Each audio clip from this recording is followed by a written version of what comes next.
Okay, good afternoon, everybody. Thank you for joining us for Summer Friday training, which summer is winding down, and so is our training. But I think we saved one of our best trainings for the last.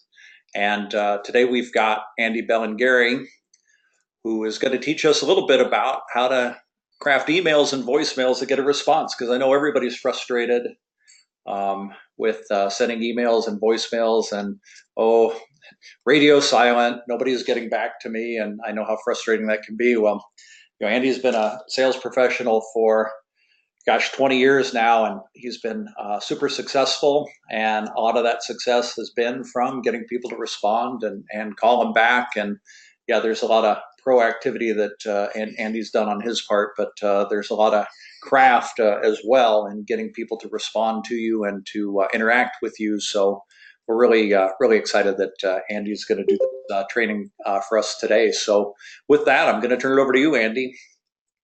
Well, hey, thank you, Richard, and welcome to everybody. Thanks for joining.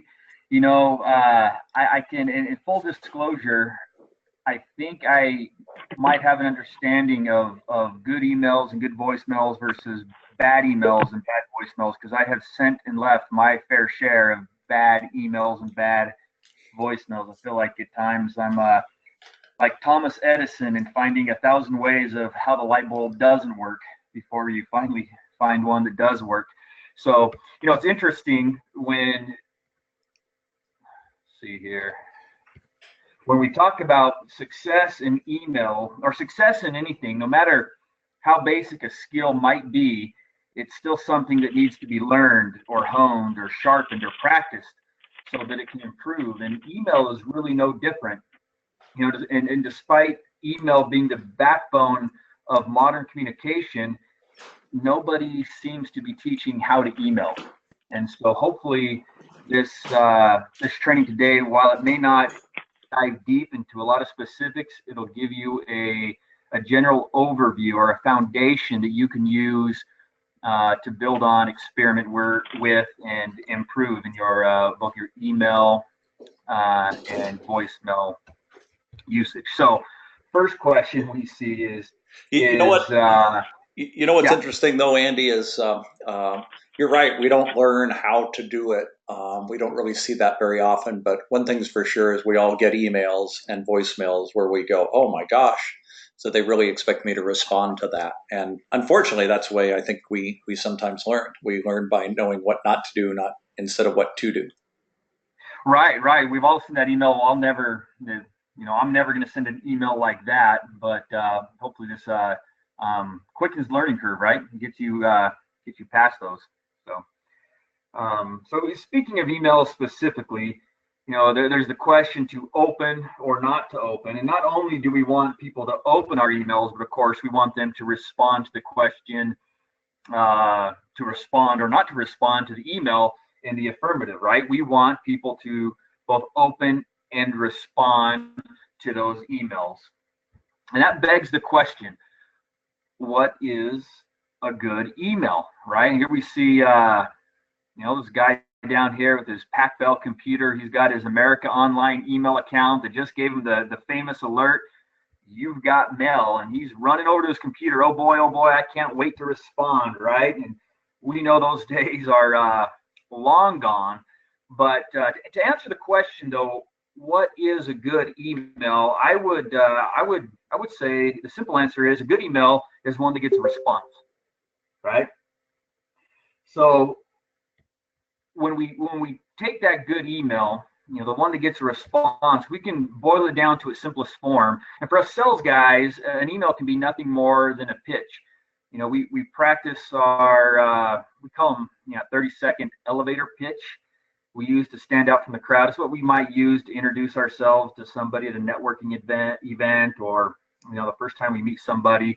It's something we say to stand out from the crowd, to get noticed, right? And we practice those and we hone those and we work on them. But how often are we practicing our email craft? And the question is probably not very often, right? And the other thing to consider here too is in addition to how often are we practicing that craft, how often are we thinking about our recipients? Do we put ourselves in their shoes, right? they receive a lot of emails on a daily basis, and hundreds of them sometimes, right? And it's not something they can possibly respond to every single email. I was at an event 2 days ago in Atlanta, and a friend of mine from K-Rain, after the first 2 hours in the morning, by 9 o'clock in the morning, she had mentioned that she had over 150 emails in her inbox. I thought that was a crazy amount. So how do we get a response from these people? How do we move the sales process forward? And so, as I mentioned earlier, there are, well, the purpose of this training today will be to set a foundation, right? Some ground rules. We'll go through 5 basic steps, and I would encourage you to experiment with these steps, make them your own, play with them, use it to build upon, right? To do bigger and better things. So the first basic step that we'll talk about, and I'll just go through these 5 steps and we'll get into each one in detail. That first basic step would be determine your objective. Have an objective every time you send an email. Second step is having a proper opening and providing context to the email. And we'll find here, as we just as a quick note, we'll talk about email success, and then we'll move into voicemail success, but a lot of the common principles are the same. So, all right, the third basic step would be having a clear purpose and clearly stating what that purpose is. And then, of course, a proper closing. The fifth one may seem out of order, and that is crafting a subject line. But I will make the argument that probably most of us, when we send an email, we type in who the recipient is, whoever we're carbon copying, make up a subject real quick, kind of generic, and then get into the body. But the subject line can sometimes be the most important part of the email, right? And doing that at the end, once we've determined the objective, having a clearly stated purpose, that subject line can be a lot more powerful. And that's why I put it in that order. So first things first, determining an objective, right? One of the most common mistakes I think we make sometimes, we send a generic email that is extremely vague, very ambiguous, and it's something like, hey, I'm just checking in. We don't want to check in. We want to accomplish something. That's part of having an objective, right? We want to accomplish something. And we ask ourselves, okay, what is it that we want to accomplish? What is our desired outcome?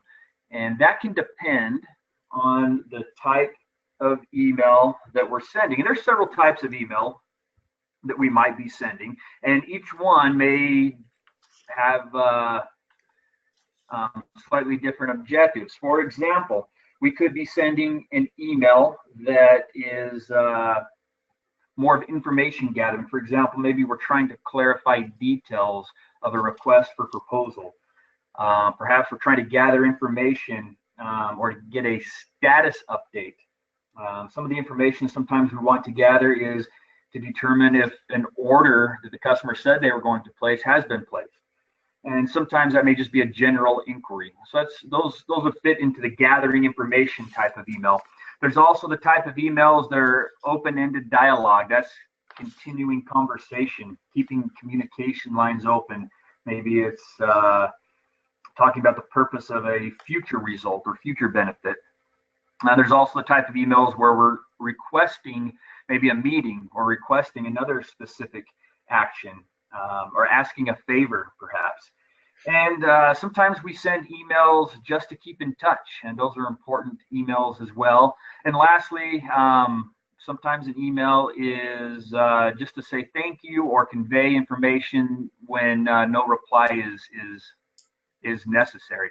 So each type of email we send, understanding the type of email we send will slightly change the way we send it. So again, continue on with determining the objective. The basic objective is, hey, let's get a response, right? Let's get a response to whatever it is that we're trying to do. And typically for us as salesmen, it's moving that sales process along to set up the next meeting, the next phone call, or to close, to get the order in. We're trying to move that along, and we want to get a response.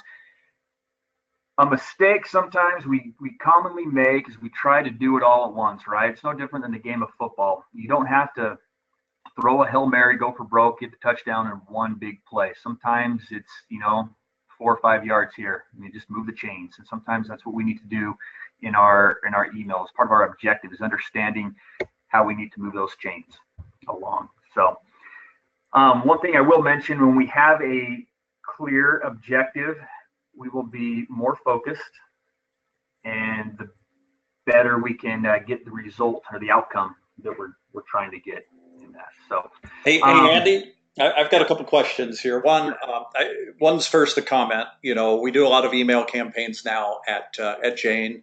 Monica and Alan are busy emailing the different segments of customers, and industry wide, we only get the industry gets about a 9% open rate. We're clocking it at closer to 30%. We're really doing well with that, and I think that's great. I just wanted to make everybody aware of that. And then the question I had is,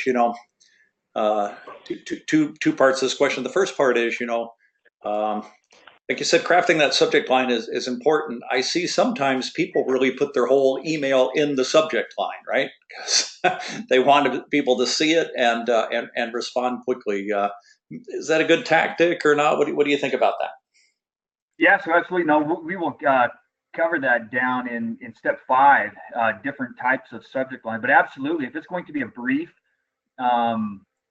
question, sometimes if it fits right there in the subject line, go for it. That makes it, again, it goes back to understanding our recipient's time and having respect for their time and not using a lot of words. Sometimes we just keep it brief, keep it in the subject line, ask the question right there. It's very successful. I've seen that used very effectively. I appreciate that as a recipient when that happens.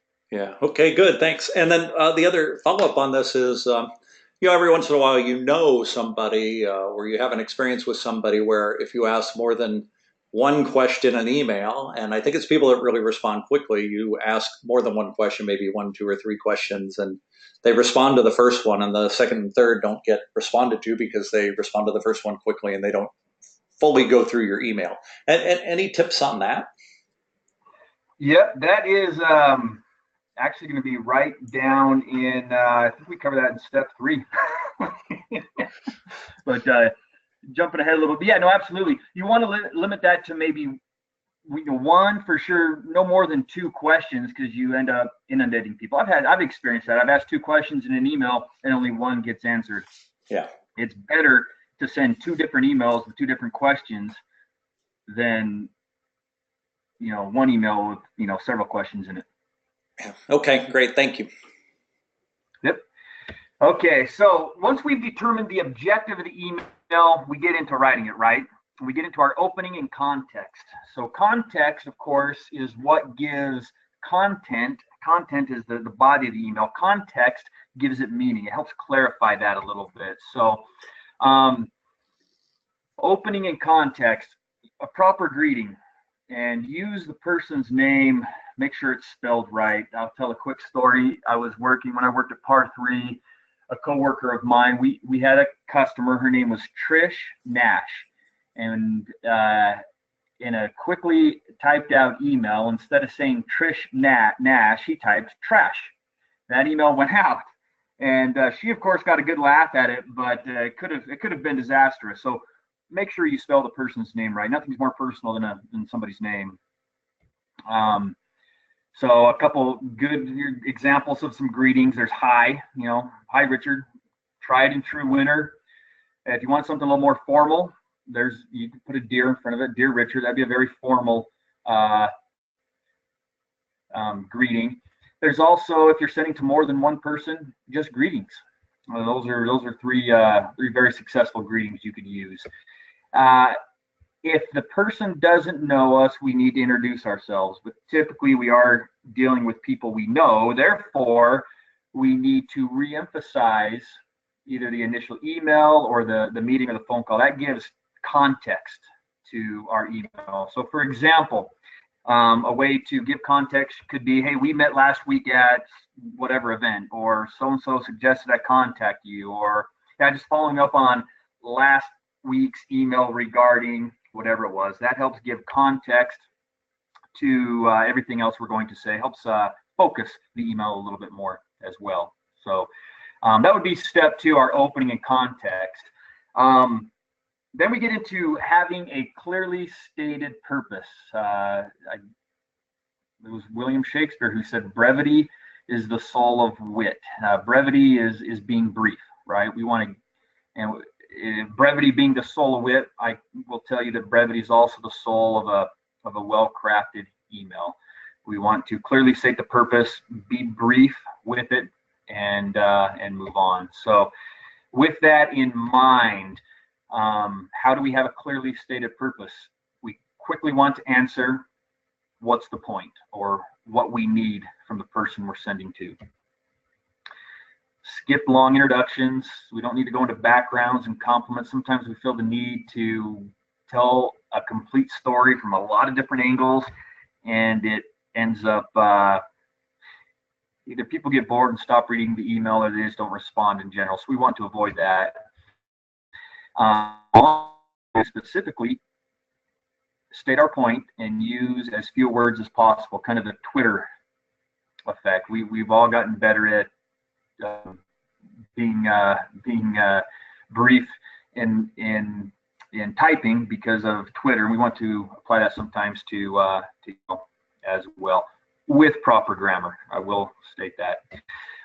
So for example, in a clearly stated purpose in the email, if action is needed, we want to make clear what that action is and state a specific timeline.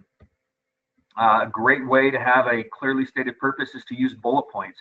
And bullet points are great. It makes it really easy to digest the email. It's really easy to take action on those action items because you can see them, 1, 2, 3, 4, jump right into them.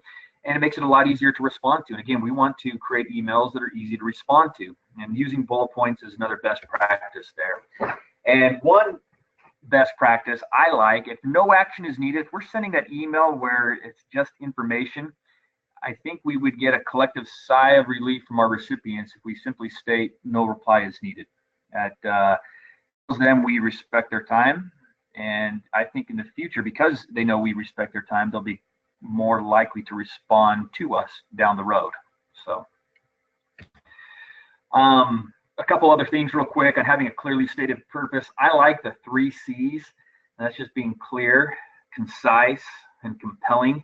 When we get into voicemails, we add a 4th C, and that is cadence. But for emails, we want to be clear, concise, and compelling. We're asking questions. We want to make sure they're closed-ended questions. So for example, are you ready to meet to discuss the specifics of our proposal? That is a closed-ended question. Open-ended questions tend to overwhelm people and they go unanswered. So, and of course, when we have a clear purpose to our email, we want that to include providing value for the receiver and not for us as the sender.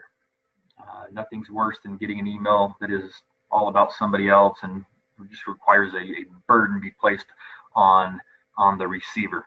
That's what we want to avoid. So here are a couple examples of clearly stated purpose. So for example, I want to invite you to join me at blank event, as it will be helpful for what you do at whatever company you work for. Another example, as discussed, here is the specific product information that will help you achieve your desired goal. Another clearly stated purpose, I'd like to learn more about blank as we're working on a similar project with blank. So those are a few examples of ways we can clearly state the purpose of our email. So with that said, we have those first 3 steps of having an objective, providing context, and then a clearly stated purpose. For those of you who are fans of 80s movies, you remember the movie Princess Bride, right? This is Inigo Montoya, and he summed up steps 1 through 3 perfectly. His famous line in that movie is, "Hello, my name is Inigo Montoya. You killed my father, prepare to die." He introduced himself, created context, and gave a very clear purpose to his message. And anyway, that's a if you haven't seen the movie, I recommend you go out and enjoy it. So, all right. So moving on, we step 4 in our email success is having a closing. And of course, we want to keep the closing short. Formal business closing, words like regards, sincerely, best wishes, those all work well. A friendly business closing could include something like cheers, best. I don't know if it's a request. One thing I found that works very well is thank you in advance, and that has a very high response rate. It does two things: shows we appreciate their time, and number two, it sets the expectation that we expect a response. So, real quick closings there.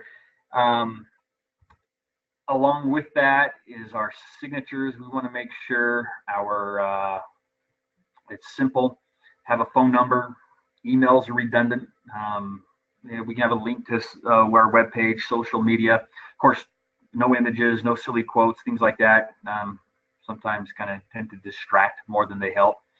So that goes along with the closing as well. So now we get to step 5, and that's crafting our subject line. So if we're not writing compelling subject lines to encourage reading and response, we end up falling short. So when we think about subject lines, length matters. We have to think about what medium is the person going to see their email on. It could be an iPhone, it could be an Android, it could be a laptop. And length, about 40 to 50 characters, seems to be about the sweet spot that covers most of those different mediums. There are a couple options. I tend to prefer the friendly option, where the subject line is an introduction to the email. If you want to go a little bit more clickbait, your subject line would raise curiosity to entice somebody to open your email. And of course, as Richard mentioned earlier, the subject line could be just the body of the entire email. And a couple examples that I'd like to share with you guys. I think as you look at these, you'll see that they kind of elicit a response or something you want to open. If you had an email and the subject line was thoughts about Jane Tank monitoring kits, it's probably going to entice you to open it. Or 3 ways to increase your margins.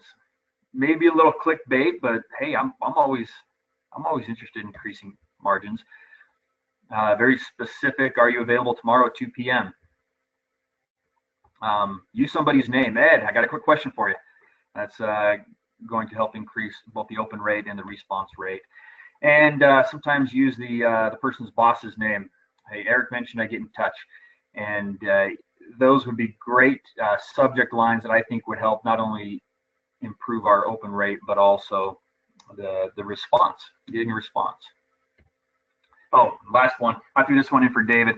Ideas for decreasing shipping costs. So that seems to be on everybody's mind. And right. I really think you hit the nail on the head with those subject lines. And you know what you said about clickbait. You know, that might be a little clickbaity, but you know, that got its name from having a desired outcome, right? People do tend to click on that type of subject line or that type of blog post title. So it's still very effective, and while it's working, you know, we should be using it. So yep. Thank you in particular for those suggestions. Yeah. So I know this time's kind of winding down. The last thing I think I'd like to touch on with email is sometimes emails it's not a one-time thing. There's follow-up, right? It's part of a process, and it's a process we work over and over and over again. And I thought this was interesting. I found some of these timelines. For the most part, I think I agree with them. It's something I tend to follow. But how often you follow up? You know, if it's a thank you after a meeting or a conference, 24 hours. Submitting a proposal, follow up, 48 hours. Meeting a meeting request after no response, give it a week and then follow it up. And then lastly, you're just trying to keep in touch at least every 3 months. Good timelines. But with that said, is there any questions?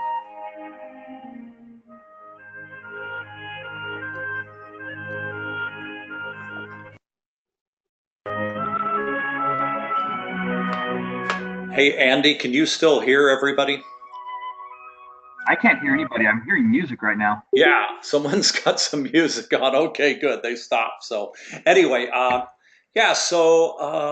Yeah, these timeline follow-ups look pretty good. But I think one of the challenges we have is we submit a proposal, 48 hours, we check back in, and for instance, I love when and I don't love it really. I chuckle when somebody emails me and says, hey, just following up to see if you have any questions about the proposal. So once again, that's not really a help for me. That's a help for them. Do you have any suggestions, for what to say when you do submit those emails about the proposal? Or Yeah, I think again, you go back to have an objective. What is the specific objective you want to accomplish? Is it maybe highlighting a specific part of the proposal? Maybe it's providing additional information. I know this kind of goes along the lines of clickbait, but it could be something as simple as I had some more, I had some additional information on how we can help save you money.